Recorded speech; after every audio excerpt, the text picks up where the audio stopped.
한국의 제조업 경쟁력이 전 세계 152개국 가운데 3위에 오른 것으로 조사됐습니다. 산업연구원이 한국 제조업 경쟁력 보고서를 발표했는데 이 보고서를 보면 1990년에 17위였던 이 한국의 제조업 경쟁력이 지난해 처음으로 미국과 일본을 제치면서 독일 그리고 중국에 이어서 3위권에 올라섰다는 겁니다. 또 미국의 경제 전문지 포브스라고 있죠. 이 포브스에서는 최근 한국이 다시 해내고 있다 이런 제목의 칼럼을 통해서 지난 수십 년간 한국은 가전과 디지털 기기 또 석유화학 그리고 반도체 산업에서 선두주자를 차지해서 이 중진국의 함정을 극복했다 이렇게 보도했습니다. 특히 코로나 사태 이후 현재의 한국은 민간 소비와 기업 투자, 정부 지출이 모두 늘어나면서 미국이나 일본보다 빠른 경제 회복을 보이고 있다. 한국 경제의 정상궤도 복귀가 세계 경제 회복의 전조일 수 있다. 이렇게 기술하고 있습니다. 이게 실물 경기가 좋아졌다고 체감하지도 못하는데 그게 무슨 소리야? 이렇게 생각하시는 분들 분명히 계시겠지만은 한국 경제가 코로나라는 이 전대미문의 사태를 오히려 기회로 삼아서 더 크게 도약하는 그런 발판을 마련했으면 합니다.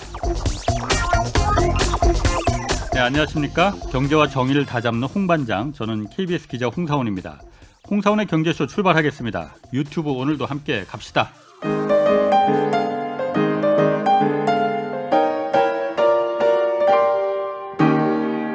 경제 방송 많으면 많을수록 아무거나 들으시면 큰일 납니다. 홍사훈의 경제쇼를 전적으로 믿으세요. 네, 정부와 여당이 이 종부세와 양도소득세 등 이 부동산에 대한 규제 완화 지금 꺼내 들면서 이 부동산 정책의 그 일관성에 대한 지금 혼란이 일고 있습니다. 사실 요즘 정부 여당이 부동산 대책을 보면은 뭘 어떻게 하자는 건지 사실 잘 모르겠는데 부동산 전문가 두 분 모셨습니다. 전강수 대구 카톨릭대 경제금융부동산학과 교수 나오셨습니다. 안녕하세요. 예, 안녕하십니까. 네, 그리고 이광수 미래에셋증권 수석연구위원 나오셨습니다. 안녕하세요. 안녕하십니까. 예. 먼저 말이죠. 다음 달 6월 1일부터 이제 한 달도 안 남았어요. 다주택자에 대해서 양도소득세하고 종부세, 중과세가 시행되지 않습니까? 굉장히 올라갈 거라고 하는데 이게 사실 작년 7월에 결정돼서 지금 한 1년간 유예 기간을 준 거잖아요. 다주택자들은 중과세 분명히 될 테니까 팔아라. 6월 되기 전에 빨리 팔아라. 예. 지금 그런데 실제로 매물들이 많이 나왔습니까? 어떻습니까? 먼저 이광수 위원 한번 좀 말씀해 주시죠. 매물이 조금 증가하다가요. 예. 수치를 보면 매물이 오히려 감소하고 있습니다. 그래요? 예. 왜 그럴까요? 중과세 부과될 텐데 이제. 완화될 것이라는 기대감이 또 있는 거죠. 하하. 예. 그러니까 정책이라는 건 일관성이 중요한데 예. 한 번만 요 부분 참아내면 또 예. 종부세 낮춰주고 양도세 낮춰주지 않을까? 예. 그리고 선거도 얼마 남지 않았고 이런 예. 기대감이 작용되고 있고요. 예. 또한 또 결정적인 이유는 재건축 재개발 호재에 대한 기대감이 작용되고 예. 있어서 사실 세금보다도 가격이 더 올라갈 것이라는 기대감이 또 작용되고 있습니다. 세금보다 그러니까 집값이 더 올라갈 거다. 네. 그러니까 이 정도 보유세, 종부세 올라가는 거 그렇죠. 그거 그냥 껌값이다 이렇게 생각하는 건가요? 그러면은 네, 그럴 수도 있고 또 바꿔주겠지. 내려주겠지. 요즘 네, 그런 네. 얘기도 많이 나오니까 네, 실제로. 네, 그렇습니다.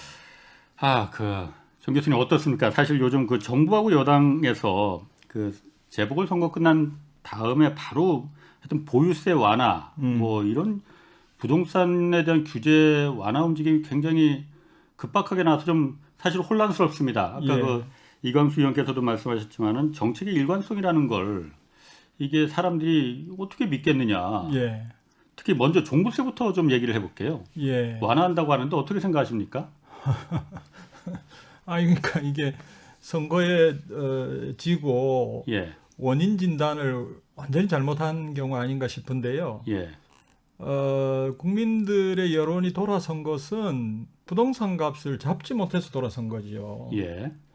이제 부동산 값을 못 잡으니까 무주택자들이 돌아서게 되고, 근데 이제 집값이 올라가는 과정에서 이제 보유세도 강화를 하니까 또 세금까지 올라갔단 말이에요. 예. 그 전에 부동산 값을 안정시켰다면 보유세 강화하는 거에 대해서 사회적으로 용납을 했을 거라고요. 예. 그러니까 이게 지금 4월 7일 재보궐선거는 예. 무주택자도 돌아서고 예. 또 유주택자도 이 세금 이렇게 올라가니까 돌아서고 예. 그러니까 전반적인 민심 위반이 일어났던 거 아닌가 이런 생각이 들고요. 예. 그래서 원인 진단이 잘못됐다. 예. 그리고 종부세가 강화됐는데 일부 이제 보유자에 대해서는 상당히 세금이 늘어나요. 예. 늘어나는데 그렇죠. 이 종부세가 이제 보유세의 일종 아닙니까? 예. 근데 우리나라는 전반적으로 이 보유세가 너무 미약해요. 예. 예를 들면 미국에 비하면 뭐 한 6분의 1 수준밖에 안 되니까 우리 한국에서 자꾸 이렇게 무슨 유동성이 넘치고 이러면 예. 그럼 그때마다 투기가 일어난단 말이에요. 예. 그 원인 중에 하나가 보유세가 너무 음. 미약하다. 이걸 어렵게 했는데 예. 이번에 또 이거 또 완화시켜준다 어쩐다 이러고 나면 이게 어떻게 되겠어요? 그런데 지금 그 정부 여당에서 그 보유세에 대해서 얘기를 하는 거는 그런 것도 있습니다. 어쨌든 집 한 채 갖고 있어서 예. 이게 내가 뭘 어떻게 한 것도 아니고 집값이 그냥 그렇죠. 올라간 건데 내가 그렇죠. 다른 뭐 예를 들어 소득이 없는 분들도 계실 거예요. 예. 근데 세금을 그렇다고 해서 내가 갖고 있는 집이 올라서 음. 세금을 내라고 하면 무슨 돈으로 내겠느냐. 예. 그러니까 그걸 좀 깎아줘야 되는 거 아니냐. 예. 예. 이런 취지에서 지금 정부 여당에서 지금 이 얘기가 자꾸 나오는 거거든요. 그 그게 부분은 이제 어떻습니까? 그 항변의 이유가 있죠. 예. 왜냐하면 그것도 이제 정부의 정책 실패인데요. 예. 부동산 투기가 일어나는 게 왜 일어나냐. 예. 소수의 투기꾼들이 장난을 쳐서 그렇다. 예. 그러니까 이 투기꾼들이 장난을 치지 못하도록 뭔가 하여간 징벌을 해야겠다. 이렇게 접근했어요. 예. 이 종부세 문제도 그렇고요. 예. 근데 이제 그러니까 국민들의 마음속에 종부세는 투기한 사람에 대한 벌금이다 하는 인식이 딱 새겨졌어요. 그렇죠. 근데 옛날부터 자기 집 갖고 있었는데 예. 집값이 그냥 올라가서 종부세를 안 내다가 내게 되고 또 뭐 세금이 상당히 늘어났다. 예. 왜 내가 그 투기 행위라는 반사회적 행위를 안 했는데 나는 그냥 살았는데 예. 왜 이렇게 세금을 올리냐 하는 항변이 나오는 거지요. 당연히 그래- 있을 수 있습니다. 예, 예. 그거는 뭐 그분들 입장에서는 나름의 근거가 있는 얘기죠. 예. 그래서 애초에 이 종부세를 그렇게 벌금 비슷하게 매기기 시작한 게 잘못됐다. 예. 사실은 보유세라고 하는 것은 투기 행위에 대한 벌금이 아니고 예. 사회로부터 이 부동산 소유자가 누리는 혜택이 있잖아요. 예.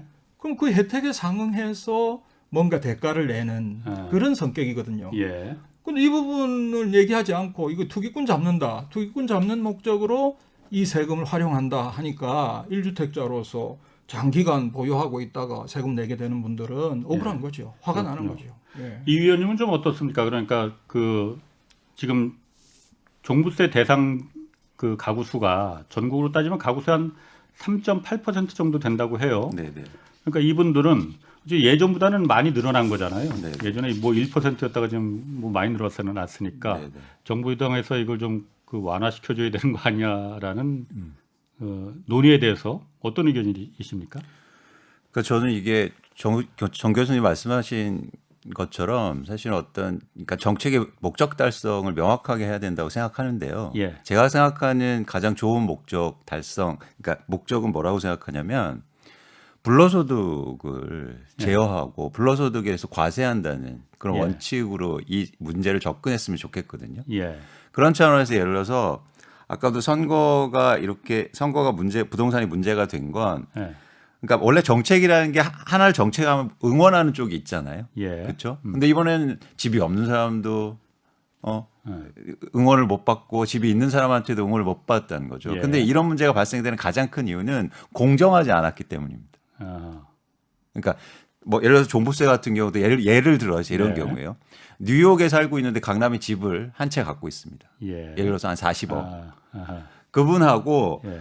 나 그냥 10억짜리 예를 들어서 예. 강남에 뭐 서울에 2채 갖고 있는 사람하고 예. 그러면 1주택자 종부세를 완화해 준다 예. 하면은 전자인 뉴욕에서 한 채가 살 목적도 없고 투자 목적으로 불로소득의 목적으로 사는 사람이 예. 훨씬 더 혜택을 보게 돼 있어요. 예. 그러니까 이런 게 과연 공정한 거냐.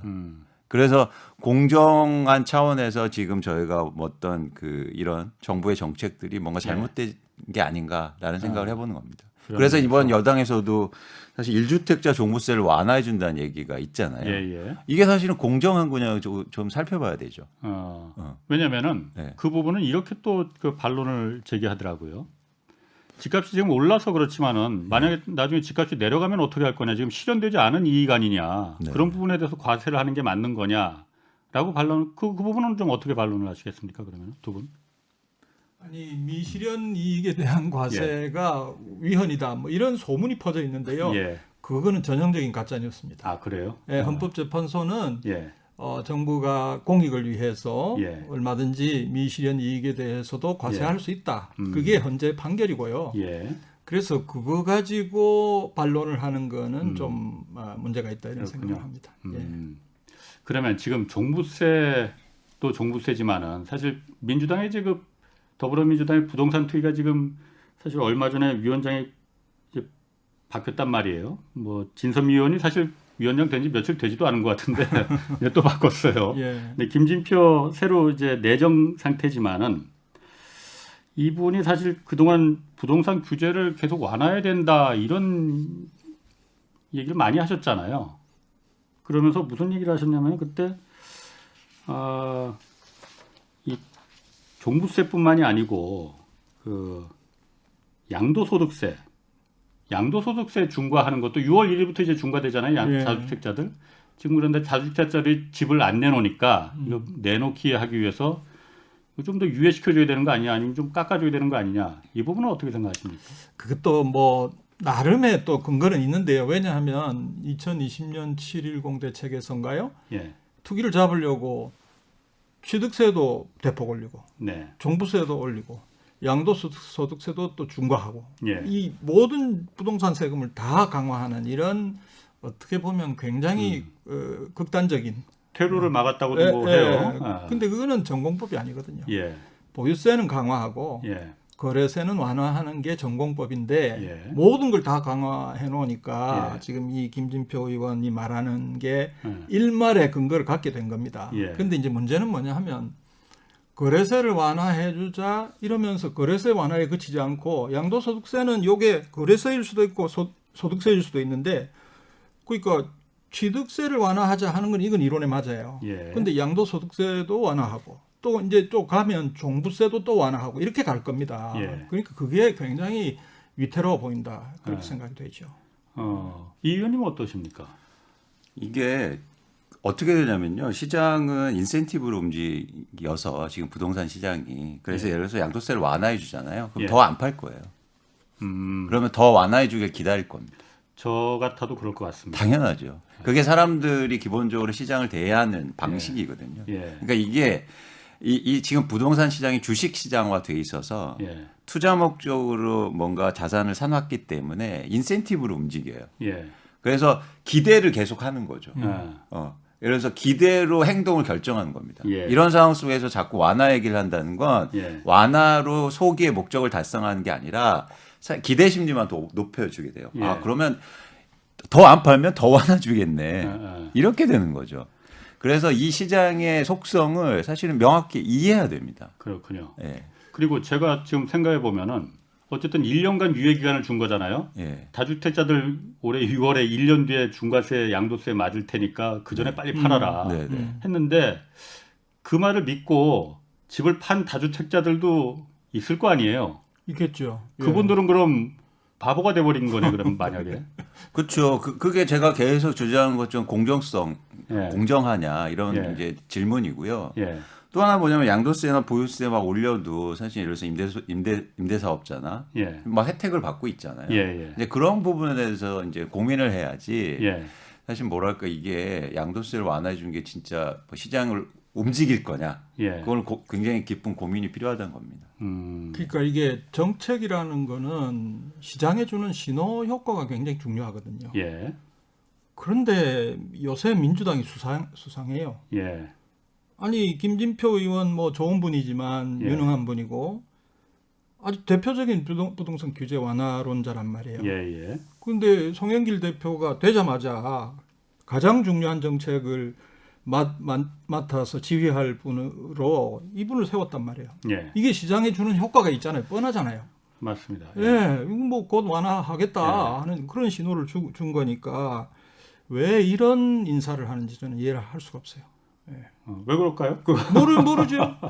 내가 뭐 직접 물어보지 않았으니까. 근데 저는 계속 이제 교수님 말씀하신 것처럼 예. 원인을 좀 찾아보면 예. 저는 인과관계와 상관관계를 혼동하고 있는 것 같습니다. 인과관계와 상관관계. 인과관계 뭐고 상관관계 뭐예요? 그러니까 부동산 가격이 올랐다. 아하. 그럼 원인을 찾아야 되는데 예. 자꾸 다른 데서 원인을 찾는 거죠. 예를 들어서 이런 경우죠. 최근에 부동산이 가격이 오르면서 예. 그 1인 가구가 증가하거든요. 예. 그래서 부동산 가격 올린 게 1인 가구 증가 때문이라고 얘기해요. 그런 얘기 있었습니다. 그래서 나 그러면 웃었어. 그러면 1인 가구를 위한 주택을 공급 많이 해주면 예. 그러면 집값이 안정되겠다 이런 식으로 정책을 펴는 거예요. 예. 그러니까 이게 과연 그러니까 제가 계속 여름이 다가오는데요. 아이스크림하고 선풍기가 잘 팔릴 거 아닙니까? 예. 근데 이런 식이에요. 아이스크림 잘 팔려서 선풍기 잘 팔린다. 어허. 본질을 과연 뜬금없네. 제대로 상관관계는 있죠. 예. 완전히 상관관계가 있죠. 근데 예. 인과관계가 없지 않습니까? 예. 이런 식으로 정책의 설계의 원인 파악을 예. 조금 잘못한 거 아닌가? 그래서 예를 들어서 지금 집값이 오른 게 핵심인데 예. 대출을 많이 해주면 이 분노가 사그러질 거라고 얘기하는 거죠. 예. 무주택자한테. 국회의원들은 예. 이제 그 자기 지역구 민심을 듣잖아요. 예. 그럼 국회의원을 만날 수 있는 사람들이 누구겠어요?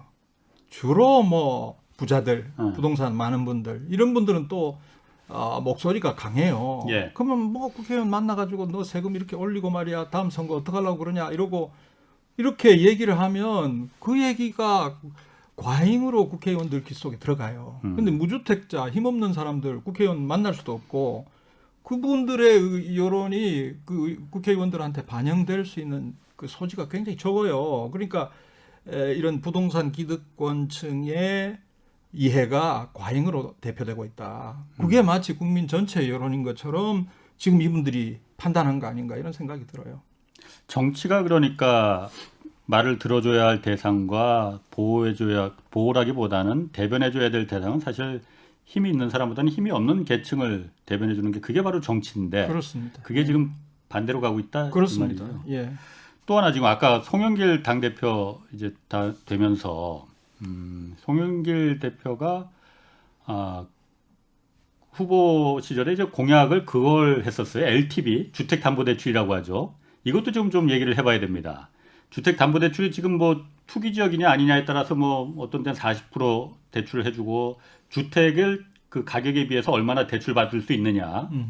지금 이걸 90%까지 올려줘야 된다. 물론 1주택자 실수요자라는 단서는 달았어요. 이건 어떻게 보십니까? 그건 뭐 사실 본질은 아닌데요. 예. 이제 2030 세대가 너무 불만이 많으니까 이제 대출이라도 좀 잘 받게 해가지고 그 불만을 해소시켜 주자 뭐 이런 얘기인데 아이고 참 좀 뭐라 그럴까요? 궁색하고요. 예. 그러니까 원칙대로 가서 부동산 값을 안정시켜야죠. 예. 안정시키는 것이 급선무고요. 대출 안 받아도 살 수 있게끔. 예, 뭐 그러든지 예. 부동산 값이 안정되면요. 2030 세대가 그렇게 영끌 구매 안 나서요. 예전에 그랬습니까? 멀쩡하게 뭐 다 예. 예를 들면 어떤 분은 뭐 전세로 살고 어떤 분은 또 집을 열심히 예. 저축해서 구매하기도 하고 예. 다양했는데 지금은 이제 불안하니까 다 집을 사야 되겠다고 달려드는 거 예. 아니겠어요? 근데 이 문제를 해결하려면 대출을 많이 해줘가지고 그럼 집 사기 편하게 해줄게 이게 아니고 부동산 값을 하향 안정화시켜야 되죠. 그럼 불안감이 없어지는 거죠. 그러니까 예. 지금 뭐 누구는 그래서 지금 과거 박근혜 정부 시절에 빚내서 집 사라 그 시즌 2를 지금 하자는 거냐. 비슷하죠. 예. 집값을 내릴 생각은 안 하고 왜 그걸 하느냐 이런 얘기도 있어요. 그렇습니다. 예. 자, 이 의원님은 그러면은 어쨌든 그런데 제 주변에서도 그런 사람들 많이 봤습니다. 제 후배들도 그렇고 지금 대출 받아서 지금 이 청약 받은 거 분양 받은 거 이제 내야 되는데 정부가 지금 막아놔 갖고 그거 지금 못하게 하고 있다. 불만 많이 있는 사람들이 있거든요. 네. 근데 이런 그 수요자에 대해서는 좀 그런 대출 같은 거 풀어놔야 되는 거 아니냐 이런 면에서 아마 이런 얘기가 나온 것 같아요. 그런 부분 좀 어떻습니까? 예를 들어서 그런 부분 좀 양해가 필요하다고 생각하거든요. 예를 들어서 예. 정부가 공급을 해주는데 3기 신도시라든지 아니면 예. 서울에 이제 본격적으로 무주택자를 그냥 분양을 해주는데 예. 그 자금 조달 능력이 없어 내 집 마련을 못 한다면 예. 사실 그런 부분에 대한 배려가 좀 있어야 되죠. 예. 분양주택에 대해서는 조금 저는 완화해 줄 필요는 있다고 보는데요. 예. 유통시장에서 사는데 대출 규제를 완화해 주는 건 좀 문제가 있다. 그러니까 예. 뭐 부동산 시장 가격을 올린다는 것도 사실 문제지만 예. 더 큰 문제는 금융 안정성 차원에서 예를 들어서 금리가 계속 지금 저금리로 그렇죠. 가는 건 아니잖아요. 그렇죠. 그런데서 이렇게 낮은 금리에서 제출 많이 해줬다가 예. 사실 나중에 금리 오를 때 그 부담감을 누가 지냐는 거죠. 그렇죠. 근데 금리가 올라가면 부동산 가격도 하향 조정될 텐데 예. 그렇게 되면 비싼 가격에 대출을 많이 일으켜서 산 사람은 굉장히 힘들 수도 있는데 그게 또 20, 30대에 예. 무주택자 마지막에 예. 그러면 이게 과연 정책이 그런 시장의 또 흐름의 어떤 그 금융 안정성 차원에서 문제가 좀 있다고 보는 겁니다. 또 하나는 예. 사실 한국의 대출 대출 구조 자체가 개인의 책임을 좀 덜하는 구조거든요. 예를 들어서 예. 이자만 일단 내고 예. 원금 상환 비율이 좀 낮잖아요. 예. 예. 그렇죠. 그렇기 때문에 사실은 뭐랄까 막 이렇게 모랄 해저드가 나올 수 있어요. 대출을 많이 일으키는 거죠. 일단. 예. 근데 나중에 이렇게 부담이 되면 사실 금융 시스템에 크게 문제가 되니까 예. 그런 걸 잘 보고 어허. 정책을 하는 게 정부의 역할, 예. 정치의 역할이라고 좀 보거든요. 예. 예. 그래서 지금 불만 있다고 그냥 대출 많이 해줘서 사는 건 아니라고 보고 있습니다. 이 지금 상황이 계속 가는 게 아니거든요. 금리가 낮고 이런 상황이. 네, 계속 가는 게 아니고 언제 어떻게 될지 모르는데 사실 2010년 전후 해가지고 그때는 부동산 시장이 침체해서 하우스 푸어 문제가 뭐 아주 있었어요. 심각했잖아요. 그때. 지금 만약에 대출을 풀어가지고 그분들이 아주 높아진 가격의 부동산을 구매했다가 예. 값이 떨어지면 어떡할 거예요? 그게 바로 다 뭐 그 많은 사람들이 하우스 푸어가 될 수도 있어요. 정부가 그러니까 책임져줄. 책임 안 지죠. 근데 사실 그때도 이제 교수님 말씀하신 것처럼 사실은 집값이 대출 많이 받아서 떨어질 때는요. 예. 이건 생존의 문제예요. 그렇죠. 그때 당시에는 사실은 생을 달리하신 분들도 있었어요. 예, 예. 그러니까 내가 집이 없어서 집값 오르는 것도 굉장히 고통스러운데 예. 사실 대출을 엄청나게 일으켜서 만약 그 집이 막 떨어지기 시작하는데 이거는 굉장히 훨씬 더 예. 이건 생존의 문제일 수도 예. 있다. 그래서 그렇기 때문에 예전에 서브프라임도 나온 거 아닙니까? 그렇죠. 그래서 그런 차원에서 좀 유의할 필요가 있다는 겁니다. 그러면은 지금 뭐 저는 그런 생각이 들어요. 지금 송영길 신임 당 대표가 뭐 그렇게 LTV나 주택담보대출 같은 거 그렇게 확 대출을 그냥 확 풀어줄지는 모르겠지만은 만약 풀어준다면은 그게 정부가 이제 집값 잡는 거는 이미 틀렸다. 그러니까 포기할 테니까 빚내서 막차 타라. 이걸 좀 과한가요? 저는 그렇게 들리거든요. 안 그러면은 정부가 집값을 잡기 위해서 어떻게든 노력을 해 그런 정책을 내놔야 될 거 아니에요. 그런 정책이 안 보이는 게 제가 좀 답답하게 들리거든요. 이제 뭐 그 부분은 이미 욕 먹을 거 다 먹었으니까 자포자기하고 그런 거예요. 불만이라도 좀 일부 계층에게 불만이라도 좀 완화해서 하여간 다음 선거에 어떻게 좀 이겨보자 뭐 이런 생각 아닐까요? 뭐 짐작은 그렇습니다.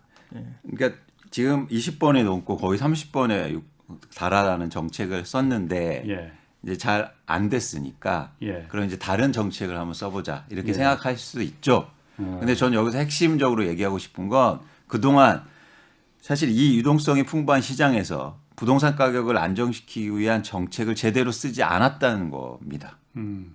그 정책이 올해부터 나오는 거예요. 보유세라든가 양도세 강화가. 언제부터 이렇게 강한 보유세를 내본 적이 없어요. 작년에 내봤어요? 아니에요. 예. 그러니까 갑자기 내놓으니까 반발도 심하고 하는 거죠. 이제서 쓰려고 하는데 이제서 시장에 먹히려고 하는데 여기서 또 그동안 안 먹혔다고 좀 바꿔볼까? 새로운 거 내볼까? 이러고 있다는 게 저는 좀 이상하다. 정 교수님이 항상 지금 그 인터뷰에서도 제가 늘 보면은 보유세 강화하는 게 가장 핵심이다 주장하셨잖아요. 예. 지금 이 의원님 말씀하셨듯이. 예. 그리고 그게 문재인 정부의 부동산에 대한 착각이었고 실책이었다라고 인터뷰하신 것도 제가 봤어요. 예. 그 얘기 한번 좀 해주시죠. 부동산 보유세 강화가 예. 왜 핵심인지 누구는 공급이 핵심이라고 말하기도 해요. 그러니까 부동산 보유세라고 하는 것은 이제 뭐 주로 토지인데요. 토지에서 생기는 불로소득을 차단하고 환수하는 효과가 크고요. 예. 양도소득세도 물론 그렇지만 예. 근데 이제 양도소득세는 좀 부작용이 있고요. 예. 보유세는 그런 게 없는 아주 좋은 세금이다 하는 것이 학문적으로 알려져 있어요. 예. 이거 해야 되는 거거든요. 예. 우리 한국에서는 보유세 강화, 거래세 완화라고 하는 게 수십 년 됐어요. 이거 해야 된다. 예. 근데 역대 정부가 안 해요. 예. 이걸 좀 그래도 본격적으로 추진했던 정부가 노무현 정부고요. 예. 이번 정부가 들어서면서 노무현 정부하고 닮았으니까 예. 이제 그걸 해서 부동산 값을 확실히 잡을 거다. 다 그렇게 생각했죠. 지금 30대가 화가 나는 게 뭐냐면 제 주변에도 그런 분들이 많은데요. 집을 살려고 하다가 문재인 정부 출범하니까 문 정부는 부동산 값 안정시킬 거야. 이렇게 하고 세입자로 남은 거예요. 예. 그 사이에 집값이 2배, 3배 올라갔습니다. 예. 얼마나 배신감이 크겠어요. 예. 근데 출범 초기에 이제 제일 중요한 정책이 효과도 크고 예. 시장에 주는 신호도 크고 한 게 보유세 강화 정책입니다. 예. 근데 그거를 안 한 거예요. 안 했을 뿐만 아니라 선거 며칠 전에 캠프 정책 담당자가 나와가지고 그거 안 하겠다는 기자회견을 했어요. 세상에 그런 법이 어디 있습니까? 그래가지고는 거의 한 3년을 미루고 안 하고 찔끔찔끔하고 그렇게 했단 말이에요. 예. 제일 중요한 정책을 예. 그렇게 등한히 하다가 예. 이 지경을 맞았습니다. 예. 그러니까 굉장히 정책 실패가 크다고 저는 생각하죠. 그래서 이제 이번 6월 1일부터 이제 한 달 약 한 20일 정도 남았네. 20일 뒤에 이제 실제로 좀 많이 올라가는 거잖아요. 예. 그럼 이걸 한번 해보고선 그 다음에 이게 죽이 되든 밥이 되든 그러면은 죽이 예. 되면 다시 밥을 만들기 위해서 뭐 새로운 정책을 예. 보완하든가 예. 하기도 전에 이런 얘기가 나오면 어떻습니까? 그건 말이 안 되는 거죠. 말이 안 되는 거죠. 예. 이렇게 하면 안 되는 거예요. 예. 그리고 사실 지금 현재 우리 지금 문재인 정부 기재부가 뭐 잘못한 것도 많지만 예. 이번에 보니까 정치인들이 뭐 그런 얘기 하니까 기재부가 기조를 바꿀 수 없다라고 딱 입장을 얘기를 했더라고요. 예. 그래도 거기가 상대적으로 나아요. 예. 아까 말씀하시기를 문재인 정부 초기에 예. 제가 그 기억이 나거든요. 이 부동산 보유세에 대한 세금을 굉장히 강화하겠다. 그래서 재정특위라는 거 그때 예, 맞아요. 마련했잖아요. 예, 재정특별위원회. 예, 맞아요. 그래서 그때 재정특별위원회에서 세율이 굉장히 높아질 거다 해갖고 그때 부동산 값이 한참 막 떨어진 적 기억이 제가 나요. 예. 그런데 보니까는 이 호랑이처럼 무서운 세금이 나올 거다 했었는데 막상 나오고 보니까 쥐새끼 나왔단 말이에요. 그래서 그 다음부터 예. 이게 이 정부가 집값 잡을 생각이 없구만. 그렇죠. 이런 예. 기사들 많이 나왔거든요. 그렇죠. 그게 그러면 그게 뭐냐 하면 아니 청와대 정책실이 있는데 무슨 재정개혁 특위를 왜 만듭니까? 예. 그 민간인들 잔뜩 집어넣어가지고 보유세 논의하라고 했는데 예. 그 재정개혁 특위에서 내놓은 안도 참 미미하게 짝이 없었어요. 한 1조 가까이 증세하겠다는 거였죠. 지금 예. 생각하면 참 말이 안 되는 방안인데 근데 당시 기재부 장관이 그것까지도 무시하고 예. 또 3천억 깎았어요. 예. 그럼 무슨 얘기입니까? 부동산 시장 참가자들은 그야말로 귀신이란 말이에요. 네. 이 정부가 지금 부동산 투기에 대해서 어떤 태도로 임하고 있는지 금방 읽었어요. 예. 그럼 그때부터는 못 잡는 거죠. 그때부터 그러면 이 의원님 생각도 그때부터 스텝이 꼬인 거예요, 그러면은? 그러니까 시장 참여자들이 수를 읽은 거죠. 뭐 시장 참여라고 하니까 좀 너무 좀 어려운데 그냥 투기꾼들 아니에요? 뭐 투자나 투기꾼들인데 예. 이게 왜 보유세가 의미가 있냐면 시장에서 그러니까 기대 수익률을 확 낮추거든요. 예. 그러니까 세금을 내야 되니까 뭔가 보유를 하고 있으면 그럼 기대 수익률이 낮아지면 그만큼 투자자의 수가 줄어들죠. 예. 그렇게 되면 시장에 안정작용을 할 수 있어서 보유세가 이 시장에서도 의미를 가지는데 예. 그런 차원에서 이 가격이 올라가는 것만큼 보유세도 따라 올라가지 않고 예. 오히려 뭐 회피할 수 있는 방안도 많아지고 대표적으로 임대사업자들 예. 그러니까 사실은 시장에 교정작용을 못한 거죠. 예. 그러니까 거대한 유동성의 파고가 들어와서 부동산 가격이 오를 걸 너무 뻔한데 거기에 대응한 정책이 과연 그만큼 거셌냐. 예. 그러니까 대표적으로 핀셋 규제를 얘기하잖아요. 예. 뭐 종부세도 그렇고 그런 핀셋 규제가 파도가 이렇게 몰려오는데 핀셋을 어떻게 막습니까? 그러니까 그런 차원에서 과연 이게 적절했냐? 그래서 이제는 반성을 해서 보유세를 지난해 국회에서 통과시켜서 이제 올린 거잖아요. 예. 그래서 아까도 계속 교수님도 말씀하셨지만 한번 해보려고 이제 하는데 이제 제대로 이게 안 될까? 이런 또 시장이 잘못된 시그널을 계속 주는 거죠. 예. 예. 정 교수님이 계속 제 기고하신 글을 보니까 국토보유세 그러니까 예. 이거 국토보유세가 기존에 보유세라고 하면 종부세하고 재산세를 말하는 거란 말이에요. 국토보유세라는 건 이거하고 다른 건가요? 이걸 계속 주장하셨거든요. 예. 지금 이제 이 종부세가 예. 사실 논란이 많잖아요. 예. 너무 소수에게 부과를 하니까 예. 이제 이게 뭐 벌금이냐 또 뭐 이게 뭐 부유세냐 뭐 온갖 얘기가 다 나오는데 예. 사실 우리 한국 사회가 부동산 문제를 근본적으로 해결하려면 보유세를 강화해 가야 됩니다. 장기적으로 볼 때 지금보다는 한 3배 정도 올리는 게 맞는데요. 이게 가하기가 너무 어려운 거예요. 종부세 부과 대상자는 너무 적고 예. 재산세로 하려면 너무 조세 저항이 광범위하고 예. 그래서 이 문제를 해결해야 된다. 저쪽 절벽 건너편에 참 좋은 낙원이 있는데 저리 가는 게 맞는데 갈 수 있는 방법이 없는 거예요. 그래서 이게 뭐 얼마나 받아들여질지 알 수 없지만 지금 이제 종부세가 국세인데 예. 이거 폐지하고 예. 새로운 국세 보유세를 도입하자. 어. 근데 이거는 건물에는 부과하지 않고 예. 토지에다가 토지를 가지고 있는 모든 분들에게 보유세를 부과하고 예. 거기서 세수가 이제 상당히 생길 거 아닙니까? 예. 근데 이 세수는 다른 데 쓰지 말고 n분의 1로 기본소득으로 나눠주자. 이렇게 하면 저희가 좀 이렇게 추산을 해보니까 우리 국민 전체의 한 95% 정도가 순수의 가구가 되더라고요. 기본소득을 다 그걸로 예, 받는다 그 세수를 이거죠? 그냥 n분의 1로 기본소득 예. 지급하면 플러스 마이너스해서 예. 이익이 되는 분들이 한 95%가 돼요. 예. 5%는 이제 부담을 하게 되겠죠. 예. 그래서 그 정도가 되면 이 95%의 국민들이 이 제도에 대한 아주 강력한 방파제 역할을 할 수 있지 않겠나. 조세 저항이 있겠지만. 근데 지금 종부세는 그렇지는 않거든요. 그냥 소수에게 걷어서 지방의 부동산 교부세로 그냥 나눠져 버립니다. 그러니까 이게 뭐 지방민들이 이 수입이 어디서 오는지 잘 몰라요. 그럼 제가 좀 헷갈리는 게 지금도 어쨌든 토지에 대한 세금은 걷고 있잖아요. 예. 그거하고 지금도 걷고 있는데 예. 더 걷자는 얘기인가요? 아니에요. 그러니까 종합부동산세를 폐지하면 예. 거기 그걸 통해서 토지로부터 걷어지는 거는 이제 없어지는 거니까 예. 국토보유세를 부과하잖아요. 예. 그 문제는 뭐냐 하면 재산세 토지분이 있어요. 아하, 예. 그게 중복되니까 네. 그거는 환급해 주는 겁니다. 예. 그래서 국토보유세 세수를 걷어서 토지분 재산세는 환급해 주고 예. 나머지 세수 순증분을 가지고 이제 기본소득으로 지급하는 그런 방법이죠.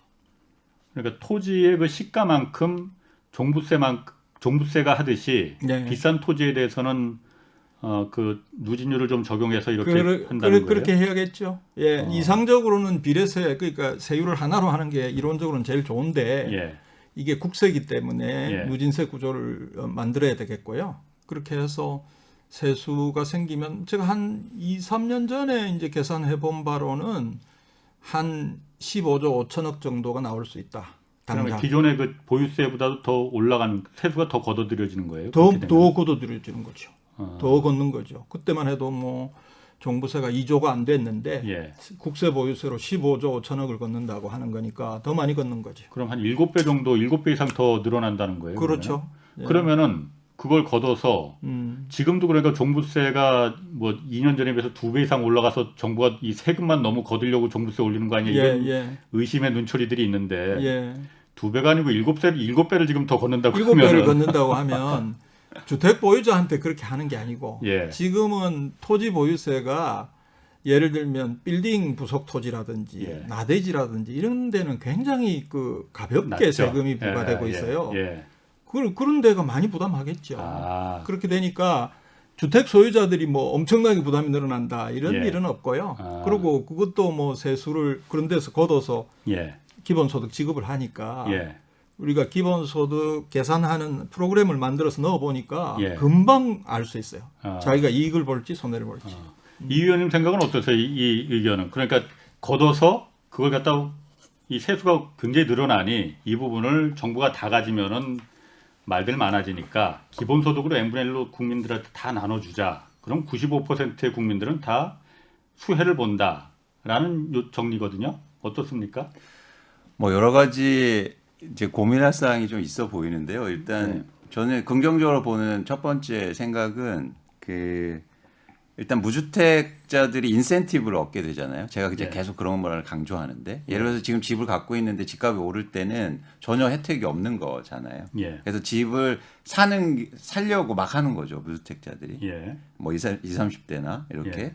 근데 만약에 이런 기본소득으로 제공해주면 내가 집이 없는데 소득을 얻게 되니까 예. 사실 정책의 어떤 찬성도 보유세를 올리는 거 이런 부분에 대해서 그러니까 뭐랄까 많은 동의를 얻을 가능성이 있다. 예. 그리고 좀 내가 무주택 인센티브가 생기니까 집이 없는 거에 대한 이제 예. 그런 부분이 좀 긍정적으로 저는 생각하고 있고요. 예. 대신 저 고민할 지점은 뭐냐면 한국의 부동산 문제는 사실 아파트 중심의 주택 문제잖아요. 그렇죠. 그런데 이렇게 그러니까 토지로 과연 과세하고 했을 때 시장의 안정화 예. 그리고 또 시장이 다른 쪽으로 흘러갈 수도 있는 가능성 뭐 이런 것들을 좀 고민해야 되지 않을까. 그러니까 예. 예를 들어서 뭐 요즘에는 새 아파트가 훨씬 더 비싸잖아요. 예. 그리고 노후된 아파트는 뭐 재건축 이슈가 있어서 다를 수도 있겠지만 예. 이런 어떤 차이를 어떻게 또 교정하고 뭐 시장에 또 불만도 있을 수 있으니까 그런 지점은 좀 고민할 필요는 있어 보입니다. 그러면은 지금 예를 들어서 아까 말씀하셨듯이 새 아파트가 지금 굉장히 비싸서 그 예. 부분에 대해서 지금 중과세가 지금 그 종부세나 이런 게 세율을 좀 높이는 건데 만약 말씀하신 대로 토지 보유세로 만약 그걸 바꾼다면은 그 주택에 비싼 아파트에 비싼 주택에 사시는 분들은 세금이 좀 낮아지는 거예요, 그러면은? 그건 뭐 정확하게 우리가 예단할 수는 없지만 그럴 예. 수도 있고요. 근데 사실 본질적으로 이렇잖아요. 토지는 사람이 만든 게 아니잖아요. 예. 그 토지에서 생기는 가치도 소유자가 만들지 않잖아요. 그렇죠.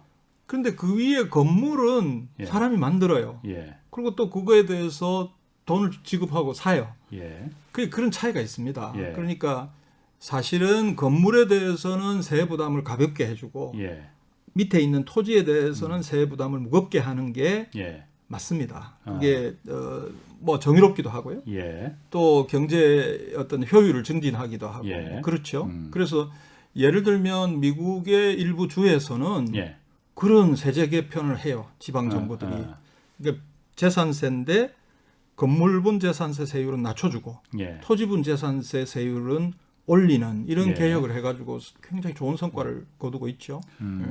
그런데 저희가 그 건물 가격이라는 게 사실은 토지의 차이에서 나오잖아요. 그렇죠. 예, 그러니까 위치라는 거. 음. 예, 그렇기 때문에 저희가 이제 그 건물의 가치에서 토지의 가치가 들어가 있기 때문에 예. 고민할 필요가 좀 있다는 생각입니다. 그러니까 과거에 예를 들어서 뭐 교수님 말씀하신 것처럼 토지가 생산의 주요 수단일 때, 예. 그러니까 농사를 짓고 예. 예. 이럴 때 토지에 기반한 세금이었다고 저는 이해하고 있고요. 예. 지금은 그런 생산의 능력 자체가 토지가 많이 줄어들었잖아요. 예. 지금 뭐 위치라든가 뭐 이런 게 훨씬 더 중요하기 때문에 사실 건물의 그런 점을 충분히 반영을 좀 해야 된다. 예. 그리고 지금 한국의 가장 큰 문제는 그게 아파트니까. 예. 위치라는 게 토지의 속성이거든요. 예. 예, 그러니까 예를 들면 토지에 보유세를 부과한다 그래서 무슨 고층 빌딩이 들어서 있는 거기에다가 세금을 그럼 가볍게 한 이런 뜻이 아니고 그 아파트도 그 아래에 토지가 있고 예. 좋은 위치를 차지하고 그렇죠. 있잖아요. 예. 그래서 예를 들면 어떤 아파트가 뭐 30층짜리인데 그게 뭐 30억이다. 그러면 거기에 과세를 한다고 하면 건물분 가치가 있을 거 아니에요. 예. 그 건물분 가치가 10억이다 하면 그걸 빼고 20억에 대해서 과세를 하는 겁니다. 그 20억은 좋은 위치의 가치니까 그걸 토지의 속성으로 보고 토지 보유세로 과세한다. 이런 원리죠. 예. 그걸 면해준다는 게 아니고요. 알겠습니다. 뭐 어쨌든 좋은 의견 뭐 제안 중에 하나예요. 그래서 예, 그 부분은 예. 뭐 구체적으로 좀 디테일한 부분은 좀, 그렇죠. 예. 좀 봐야 될 것 같고. 예. 근데 어쨌든 그런 부분도 토지 보유세라는 것도 어쨌든 세금으로다가 그 집값을 부동산을 안정화시키자는 거잖아요. 근데 사실 정부가 문재인 정부 지금 들어와서도 처음에 그렇게 하다가 이게 안 되니까는 공급으로 방향을 틀은 거잖아요. 예. 야, 세금으로는 못 잡겠다 이거. 공급으로 해서 잡아야겠다라고 해서 방향을 튼 거잖아요. 근데 세금으로 해본 적이 없어요. 아, 그렇지. 해본 적이 없어요. 이번에 이제 이번에 해보려고 이제 하는 되는 거죠. 거예요. 아. 예, 예. 그러면 어쨌든 그럼 세금 말고 공급으로 좀 집값을 잡겠다, 안정화시키겠다. 이 부분은 어떻게 보십니까? 그거는요. 이거는 아주 오래된 그 레퍼토리입니다. 최근에 나온 게 아니고요. 예전 노무현 정부 시절에 이제 부동산 소위 저는 그렇게 부르는데 시장 만능주의자들이 왜 집값이 올라가냐? 공급이 부족해서 그렇다.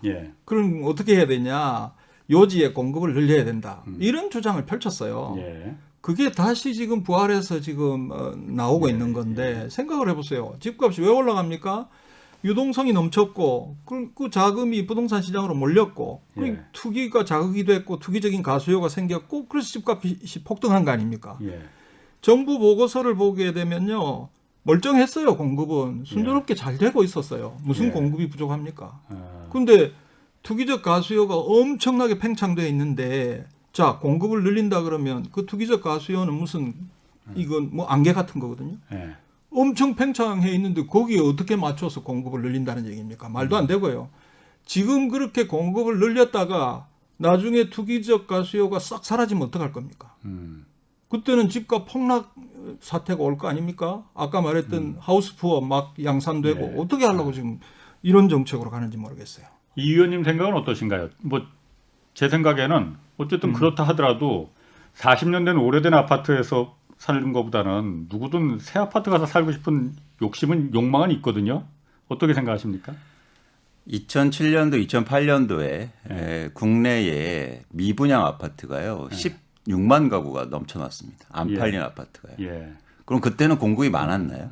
그렇지 않았거든요. 그러니까 뭐냐면 제가 말씀드린 공급은 항상 부족합니다. 그리고 홍 기자님 말씀하신 것처럼 사람은 누구나 새 집에 살고 싶어 해요. 그게 갑자기 마음이 생기는 건 아니에요. 그게 시장의 변동 요인은 아니라는 거죠. 저희가 인과관계를 계속 찾자고 말씀드렸잖아요. 계속 부족해. 계속 새 집에 살고 싶어. 그게 어떻게 변동 요인입니까? 2020년도에 서울의 아파트 가격이 가장 많이 오른 이유. 왜 2020년에 올랐느냐. 그걸 찾아내야죠. 항상 부족했어. 항상 새 집에 살고 싶었어. 왜 그게 변동 요인이라는 거예요. 그래서 그러면 집이 부족해. 원래 부족한 걸 어떻게 채웁니까? 그럼 어떤 일이 벌어지냐면요. 공급을 많이 해요. 공급을 많이 해. 그러면 아니 거기 말고 강남에 해줘. 강남에 해주면 또 무슨 일이 있으면 아니 거기 말고 또 여기 해줘. 그런단 말이죠. 그래서 이런 변동 요인을 저희가 찾으려고 노력하고 거기에 맞춘 정책이 하려고 하는 거지 계속 안 풀리는 문제 그리고 원초적인 거 사실 이건 해결할 수 없는 문제다. 그런 생각이 드는 겁니다. 그런데 그에 대해서 반론을 제기하는 분들은 어쨌든 지금 정부가 서울 시내 집이 부족한데 재건축 재개발 계속 틀어막았지 않았느냐. 그래서 공급이 실질적으로 없지 않았었느냐. 사람들이 살고 싶어하는 데는 그런 데인데 그런 데 말고 저 다른 엄한 데 이제 다 한 거 아니냐. 그런 반론도 있거든요. 그렇지 않습니다. 2014년도에 재건축 3법이 크게 완화되면서 재건축이 최근에 엄청나게 많이 됐어요. 입주량도 많았고. 오히려 재건축 규제를 완화해주면 기대 수익률이 올라가서 사실 시장을 더 상승시킨단 말이에요. 투자 수요가 많아져서. 그 지점을 명확히 지금도 보여주고 있지 않습니까? 서울의 재건축 규제 완화해준다니까 갑자기 또 가격이 오르잖아요. 그렇죠. 이거를 뻔히 아는데. 그러니까 제가 계속 얘기하는 것 중에 하나가 자 강남에 100층짜리를 계속 진다고 그래서 집값이 강남에 안정될까요? 퀘스천이라는 거죠. 안정될 수도 있을 것 같기도 하고. 근데 이게 추가 공급되는 주택이 누구에게 돌아갔나 뭐 이래가지고 그렇죠. 시민단체에서 조사를 한 게 있잖아요. 다 유주택자들한테. 그럼요. 그러니까 그 의미 없는 그런 정책이라고 생각합니다. 두 분께 제가 이거 좀 물어보고 싶어요. 문재인 대통령이 어쨌든 그 재작년 신년 기자회견에서 집값 원상 회복을 그때 언급했었단 말이에요. 원상 회복. 지금 집값 뭐 누구는 미친 집값이라고 하는데 이게 앞으로 내려가야 합니까? 아니면 이 정도에서 그냥 안정돼서 오르지만 않으면 됐고 내려가지도 않고 안정돼야 된다라고 둘 중에 어떤 거로 좀 생각을 하십니까? 내려가야죠. 내려가야 되는데 급격하게 내려가면 이제 경제에 충격을 주기 때문에 하향 안정화 뭐 이런 걸 목표로 해서 정책도 추진해야 되고 예. 또 근데 이걸 이번에 안 하면요. 이게 만약에 이게 거품이라고 합시다. 예. 이걸 이 정책으로 하향 안정화를 안 시키면 이게 거품이 자꾸 커지다가 나중에 터져버려요. 예. 그럼 급격한 대폭락이 온단 말이에요. 예전 일본이 예, 그랬듯이. 예, 예. 예. 그거 굉장히 위험한 거죠. 그러면은 구체적으로 조금 더 구체적으로 예를 들어서 지금의 집값이 100이라고 하면은 몇 퍼센트 정도까지 내려간다면 어느 정도까지 내려가는 게 바람직하다고 보십니까? 그건 모르겠는데요. 자, 이 의원님은 어떻게 생각하십니까? 일단 내려가야 되는 겁니까? 아니면은 지금처럼 그냥 올라가지만 않으면 되는 겁니까? 저는 근데 시장을 분석하는 입장에서 당일론을 말씀드리고 싶지는 않고요. 예. 그러니까 전 시장을 분석할 때 가장 중요하게 예를 들어서 예. 가격이 왜 올랐느냐를 좀 볼 필요가 있죠. 예. 그걸 이제 거품의 저는 징조 그리고 예. 그 정도라고 보고 있거든요. 예. 그래서 가격을 오르는 이유는 수요가 증가하거나 공급이 감소했기 때문에 오르는 거죠. 예. 그런데 최근에 특히 2019년부터는 공급이 감소하기 시작합니다. 아, 매물이요. 매물이. 예. 아, 전 요 단계 저는 때부터 공급이라고 해서 그 재건축 재개발 이걸 또 말하는 줄 알았어. 아닙니다. 예. 시장에 실제로 가격을 형성하는 건 매도 물량인데 예, 예. 집을 갖고 있는 사람들이 집을 안 팔기 시작해요. 예. 통계로 보면 100채당 원래라는 표현은 안 쓸게요. 예. 100채당 과거 평균을 보면 정상적인 상황 속에서 한 8채에서 9채가 매물로 나오는데 예. 갑자기 4채로 줍니다. 예. 그 이유는 금리가 떨어지고 음. 그리고 정책이 뭐 세금이 그렇게 중과가 안 되니까. 예. 그러니까 집을 갖고 있는 게 훨씬 더 유리했던 거죠. 예. 근데 저는 이게 공급 감소 때문에 이루어진 가격은 예. 어느 시장이고 버블일 가능성이 아, 있다라고 아, 생각합니다. 아. 예를 들어서 쉽게 말해서 아이스크림 가격이 오르는데 그렇지. 사람들이 더워서 많이 사 먹는 건 괜찮다. 그런데 뭐 제조업자들이 다 먹혔어요. 음. 그래서 가격 올렸습니다. 예. 이건 버블이죠. 예. 문제가 있는 가격이죠. 예. 그래서 전 이 지점부터 가격에 좀 문제가 있다고 보고 있고요. 그렇게 되면 이게 변동성이 커지는 겁니다. 예. 갑자기 시장에 물건을 내놓으면 확 빠지니까. 예. 그래서 저는 뭐 2019년 한 말부터 그러니까 2020년까지 이루어진 공급 감소 때문에 이루어진 가격은 뭔가 버블이 가능성이 있다고 보는 겁니다. 아. 그래서 그 정도는 빠질 수가 있다. 그러면 빠질 수가 있다라고 하면은 네. 어느 정도까지 빠질 수가 있다고 좀 구체적으로 너무 두리뭉술하게 말고 네. 평균적으로 보면 그러면 지금 2020년도 그럼 제가 이렇게 물어볼게요. 어느 정도 지금 몇 퍼센트의 거품이 있다고 지금 보시는 거예요? 아니 근데 기자님 네. 그거는 좀 어폐가 있는 게 왜냐하면 우리 경제학자들은 예. 지금도 아마 논쟁에 붙이면 예. 거품이 없다라고 주장하는 사람 수두룩하게 나올 겁니다. 예. 거품이 실제로 존재하는데 없다고 보는 학자들이 있을 정도로 예. 이 터지기 전에는 거품인지 아닌지 모른다는 거예요. 터져 봐야지 그때 터져봐야 거품이었구나. 압니다. 항상 그랬어요. 예. 그러니까 이번에 이것도 우리가 본능적으로 알잖아요. 예. 이거는 거품이다. 예. 근데 아니라는 사람 또 수두룩하게 나올 거예요. 예. 터져보면 압니다. 근데 그거를 몇 %까지 내려갈 거냐 아무도 모르는 거죠. 사람들이 궁금해하는 건 그런 건데. 사실. 근데 한 가지 저희가 보셔야 될 게 예. 몇 프로 보다 예. 사실 떨어지는 퍼센트가 작아도 충격이 굉장히 크다는 거예요. 금액이 많이 올라서. 예를 들어서 10억의 아파트가 뭐 예를 들어서 2% 빠지면 2천만 원밖에 안 되는데 예. 20억짜리 아파트가 2% 빠지면 4천만 원이잖아요. 예. 그래서 이게 부동산 뭐 이렇게 강의하시고 그러시는 분 보면 계속 집값이 올랐다라고 하는데 퍼센트면 그럴 수 있겠죠. 예. 근데 그 충격의 강도가 다르다는 겁니다. 예. 떨어질 땐 조금 빠져도 되게 충격이 커요. 아. 거기다 만약 그걸 빚으로 샀을 때는 예. 더 충격이 클 수가 있다는 거죠. 예. 그럼 마지막으로요. 이제 시간이 얼마 거의 다 됐습니다. 아까 잠깐 얘기했지만 1990년대 일본이 부동산이 폭락했잖아요. 한국은 지금 그런 우려 좀 많이들 하시거든요. 그렇게 되는 거 아니야? 지금 금리도 들썩들썩 한다는데 가능성 어떻게 보십니까? 근데 일본이 그때 일본에서 생긴 거품은 예. 정말 거대한 거품이었어요. 우리가 그때 당시 부동산 가격 변화 그래프를 보면 예. 근데 그게 어느 지역에서 거품이 생긴 게 아니고요. 일본 전역에서 모든 부동산에 걸쳐서 아. 거대한 거품이 생겼어요. 예. 그게 터져서 일본이 사실은 30년간 지금 헤매고 있잖아요. 예. 근데 지금은 부동산 값이 많이 오르기는 했는데 예. 그 정도는 아니다. 그렇군요. 거품이 생기기는 했지만 국지적이다. 저는 그렇게 보고 이게 터지더라도 뭐 일본과 같은 정도의 충격이 정도는 오진 아니다. 않을 거다. 이 위원님 간단하게 한 10초 정도만. 그래서 앞으로가 중요해 보입니다. 그러면 법을 만들면 안 되죠. 더 큰 법으로. 예. 그 정도로 그럼 가늠하겠습니다. 네. 자, 오늘 두 분 감사합니다. 지금까지 전강수 대구 카톨릭대 경제금융부동산학과 교수 그리고 이광수 미래에셋 수석연구위원 함께했습니다. 자, 고맙습니다. 예, 맞습니다. 감사합니다. 네, 지금까지 경제와 정의를 다 잡는 홍반장 홍사훈의 경제쇼였습니다.